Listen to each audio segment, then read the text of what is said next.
உலகமெல்லாம் எனக்காதாயம் என வாழ்ந்தவர் மகிழ்ந்ததில்லை.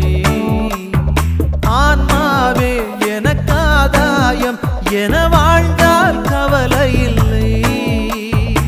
அழியும் செல்வம் சேர்ப்பதா அழிய ஆன்மாவை காப்பதா? அழியும் செல்வம் சேர்ப்பதா அழிய ஆன்மாவை காப்பதா? இந்த கேள்விக்கு பதிலாய் வாழ்ந்தவர் யார்? அவரே புனித சவேரியார். உலகமெல்லாம் எனக்காதாயம் என வாழ்ந்தவர் மகிழ்ந்ததில்லை.